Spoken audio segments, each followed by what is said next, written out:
So, they just discovered a completely new subspecies of Spinosaurus, named Spinosaurus mirabilis.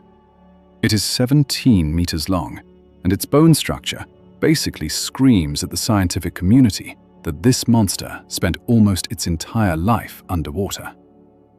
The first Spinosaurus fossil we found was already weird enough, but this new version just stepped up and said, "Hold my water, let me show you what a real sea monster looks like." Looking at those massive bones, a crazy thought popped into my head. What if one of those eggs, by some absolute miracle, didn't hatch in North Africa 95 million years ago, but somehow ended up right in the middle of the modern-day Florida Everglades? Not in a zoo, not in a lab enclosure, just completely wild.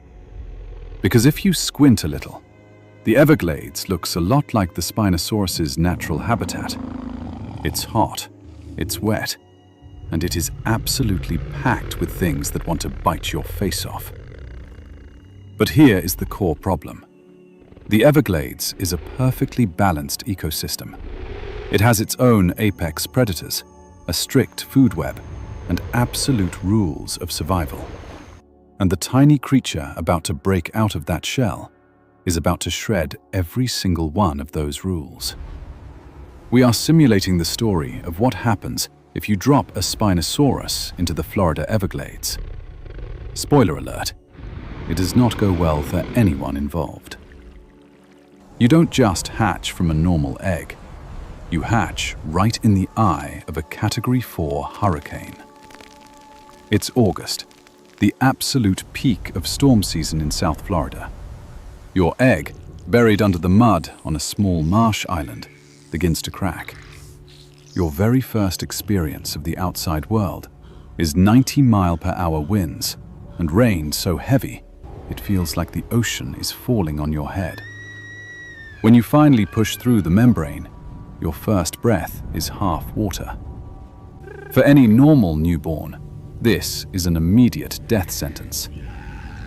But here is where the magic of evolution kicks in. Your species was designed for this exact nightmare. Back in Cretaceous North Africa, your ancestors lived in the Kem River system, where catastrophic flooding was just a Tuesday. Massive prehistoric storms could turn the entire ecosystem into a chaotic inland sea in hours. So hatching into raging floodwaters is perfectly normal. Your DNA remembers this, even if your tiny brain has no idea what's going on. The real problem right now is that you are barely 3 feet long, you weigh 15 pounds, and the rising water seems to have a personal vendetta against you.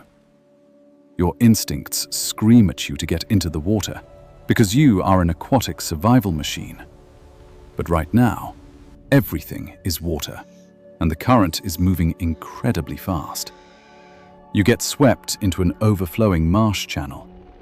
For the first time, you are paddling with webbed feet you've never used, thrashing your paddle-like tail, just trying to figure out which way is up. You slam hard into a cypress trunk. It hurts, but you manage to cling to it with curved claws that were apparently custom-built for this exact life-or-death scenario. You hold on for 3 straight hours while the storm unleashes its fury. When the weather finally breaks, you are still alive. Barely. You're exhausted, disoriented, and, most importantly, you are completely alone. Congratulations, on your first day on Earth, you survived a natural disaster that would have wiped out 90% of other newborns. You are a survival prodigy. But being a prodigy doesn't fill your stomach. 3 days have passed, and you still haven't eaten a single thing. This is rapidly moving from a bit of a problem to a full-blown crisis. You aren't just hungry, you are starving. The body of a baby Spinosaurus is a biological reactor. Your metabolism is running at redline because you need to grow incredibly fast. Every hour that passes, That reactor runs lower on fuel. In those Cretaceous rivers, hatchlings like you had the ultimate advantage. The water was thick with giant, slow-moving fish, like the massive coelacanth Morsonia.